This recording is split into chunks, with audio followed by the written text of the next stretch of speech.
నమస్తే, నేను రాజేశ్వరి. ఈరోజు ఫ్రైడ్ రైస్ చేసుకుంటున్నాను. మన చెట్టుది పుదీనా తెంపుకుంటా. ఇది నేను కొంచెం ఎప్పుడో పెట్టినా, కాకపోతే బాగా వచ్చింది. ఎంత బాగా వచ్చింది, ఎంత గుచ్చింది ఇందులో.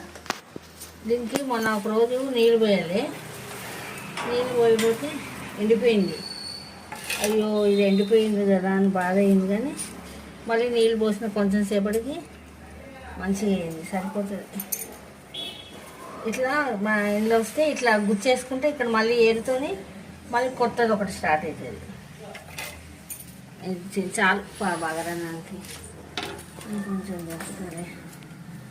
ఫ్రైడ్ రైస్కి ఎంత ప్రూమింగ్, ఏదైనా ఎంత ప్రూమింగ్ చేసుకుంటే అంత మనకి పెరుగుతూ ఉంటుంది. నాటేసినాను కదా, నాటుకునేయండి. కొంచెం పెద్దగా అయినాక నేను బద్దలు అయితే పెట్టుకుంటా. ఇది పేపర్ ఫ్లవర్ చచ్చిపోయింది. ఇక్కడ కూడా పెట్టిన, ఇందులో కూడా పెట్టిన, నాటుకునే. మళ్ళీ నాకు తొట్లు లేవు, తొట్లు తెచ్చుకోవాలి.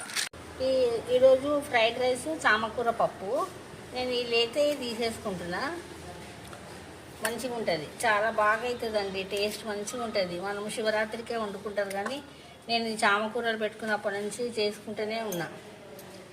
ఇవి 3 సరిపోతాయిలేండి, 3 సరిపోతాయి చాలా. ఈ ఆకు పాడైపోయింది. మళ్ళీ నేను మొన్న మీకు పాలకూర హార్వెస్ట్ చేసిన కదా, చూడు మళ్ళీ ఎట్లా పెరిగింది. హార్వెస్ట్ చేసుకుంటూ ఉండాలి, అప్పుడే మళ్ళీ పెరుగుతూ ఉంటాయి చిన్నవి. ఇలా అల్లం ముక్క పెట్టినా, కానీ అల్లం మొలుస్తలేదు ఎందుకో ఏమో. మరి ఇట్లా మట్టి కూడా కప్పి పెడుతున్నా కానీ మొలుస్తలేదు. ఇంకా వంకాయ చెట్లు చూడండి. ఇది కూడా ఒక రోజు నీళ్ళు పోయకపోతే మొత్తము వాడిపోయింది. అక్కడైతే పువ్వు వచ్చింది, దానికి అంతకుముందు కూడా వచ్చింది, కానీ కాయలు కాలేదు. ఇక మరి ఇందాక కూడా పుదీనా పెట్టిన, మీకు చూపించిన కదా అప్పుడు.